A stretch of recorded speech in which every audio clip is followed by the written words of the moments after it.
liquid instead of a simple water or electrolyte, and they may appear in the market.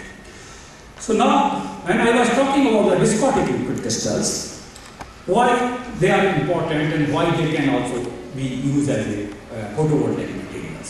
So as I told, these molecules are organized in the columnar phase, in the stacked molecules in the columns. So the charge migration along the columns is very high.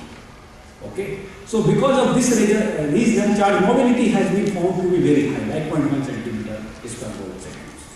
So although people were talking about the liquid crystals since long time, viscotic liquid crystals, but real research appeared only in 1994 in Germany, where I was working as a postdoctoral fellow. That time I was a student that time. So what we found that the charge mobility is 0.1 centimeter square per volt second. So obvious idea was that if we increase this charge mobility, we can probably get a better organic semiconductor. So that time, one of the ideas that I proposed as a student, that yes, we can probably do the better charge mobility if we look the basic science of the liquid crystal. So basically the charge mobility is because of the hopping of the molecules. So instead of having this small molecule, if we take a large molecule, which have more delocalized pi electron systems, then we expect that the van der Waals interaction with these molecules will be high. So like if you take a molecule like larger molecules like these, then the van der Waals interaction with these molecules are expected to be very high. And because of this, the packing of the molecule will be dense. And if the packing of the molecule is dense, it will be easy for a charge to go from one molecule to other molecule. And this will give us a better charge mobility, and this way we can get a better organic semiconducting property. So with this idea, actually we have prepared quite a large number of samples, and indeed not me but other people also around the world, people large hole viscotic liquid crystals, and they indeed have prepared a solar cell using the liquid crystal, viscotic liquid crystal and crystals, and found the efficiency of such liquid crystalline systems is about 2%, which is not really very high, but you must remember that this is the start and beginning of the subject. At the beginning, when this photovoltaic things started, the efficiency was less than 0.1%. Now we reached to very high. So this 2% is the beginning, and in future probably we may say a better efficiency. Okay, second concept which recently I started is that this was the one concept that you use the large core molecules to better charge mobility. The second concept, when this nano things started all around the world, we at the RRI started the dispersing of these nanoparticles in a liquid crystalline matrix, so that we can get the advantage of the nanoparticles and the processability and self-organizing property of liquid crystals. So with this idea, we started working on all these carbon nanotubes, graphene, gold nanoparticles, quantum dots, etc.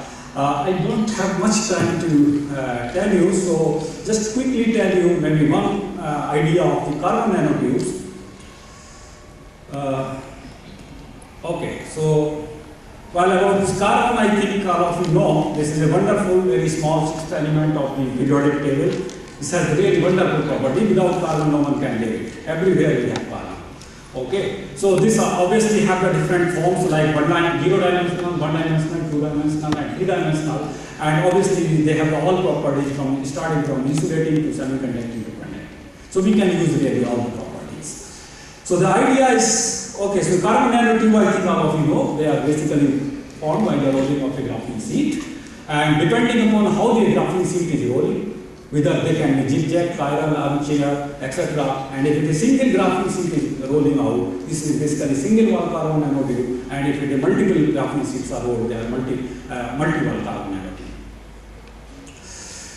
Okay, so there are certainly several applications really of the carbon nanotubes. Literature is full, because if you really want to see the literature, if you go to Google, you may find 2 million websites actually, or if you want to see real papers, research papers, there are more than 50,000 research papers, one cannot read in the lifetime. So you have to be selective on which area you are working. So like my area, my interest is to look with respect to the liquid crystals. What is the analogy between the carbon nanotube and viscotic liquid crystals? So the analogy is that both the systems are anisotropic.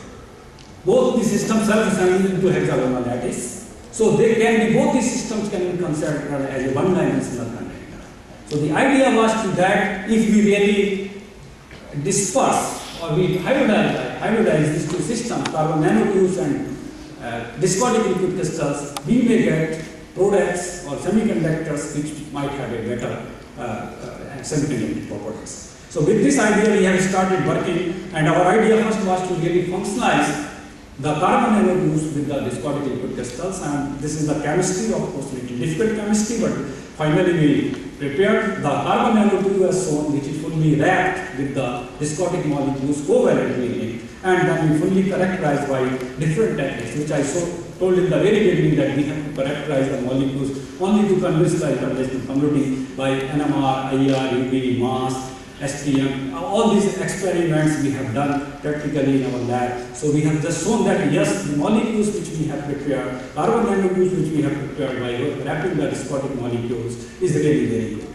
And then we obviously prepared different, we have started looking the dispersion of these carbon nanotubes in viscotic liquid crystals, and what here we have utilized those polarizing optical microscopy, DSC and XRD to understand how the carbon nanotubes are dispersed in the liquid crystals. So based on these results, particularly on XRD results, what we really found that viscotic liquid crystals forms the columnar phase, and the carbon nanotube basically goes in between the columns. So this way, what is important actually of this research, that this way we can align carbon nanotube, because we can align the viscotic liquid crystal by different techniques.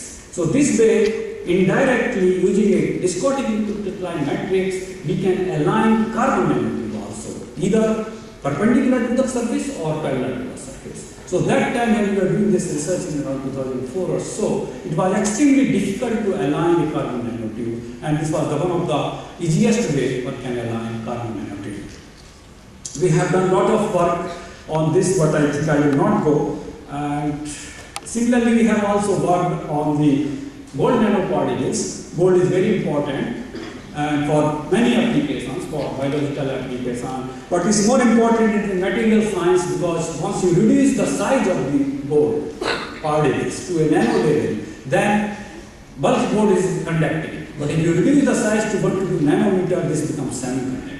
And because of this semiconducting property, these nanoparticles are very, very important. So there are certainly several applications, and our idea was basically the same. And why it becomes very important? Because this nano things is a buzzword. The formation of gold nanoparticle or other nanoparticle is known since centuries here. It's not something new actually. It's known since centuries. Only what is the new, that now we know how to characterize, how to really measure the size of the nanoparticles and how we can protect it. So this is the reason why this paper, which appeared in 1904, is important. This guy simply prepared the nanoparticle and wrapped this with the organic molecule, so that they will not coagulate to form again the bulk material. So this way we can retain the property of the nanoparticle as nanoparticle, not as the bulk property. So we also did a lot of work actually, and the basically idea was to disperse this nanoparticle. And we essentially prepared this nanoparticle using the viscotic liquid crystals. Idea was again to have a thiol, reduce the gold salt, in presence of the gold salt with the reducing agent. We get a nanoparticle which is fully covered with the viscotic molecules. Again, we fully characterize and with different TM, NMR, IR, UV, etc.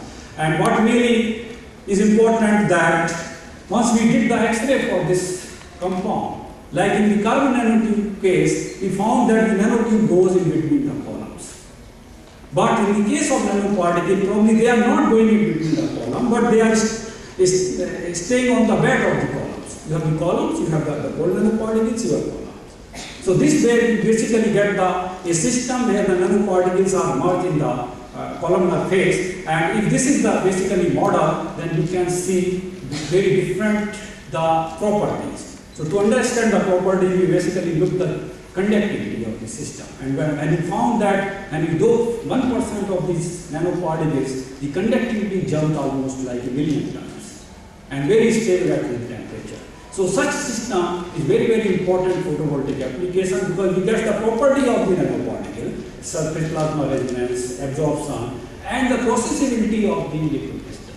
So with such system is really very, very important, on which now we are working. I think this is the time to stop it here, and I would like to summarize that obviously liquid crystal is a very fascinating field, and we have the primary application in LCD, liquid crystal display, but in addition to the LCDs, there are several other potential applications in thermostats and particularly as semiconductors, and if we find application of liquid crystal in these areas, then obviously there is a huge scope.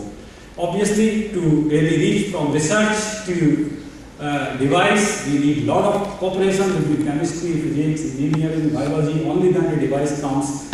As of now, unfortunately in India, this is not really going very well.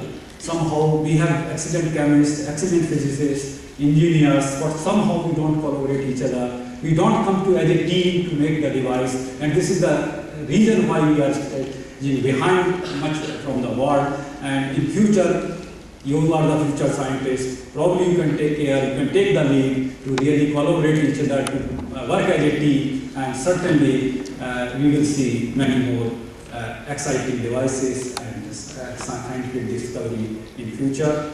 And I think at this stage I stop it. Those who are more interested certainly can look my book, which I just published.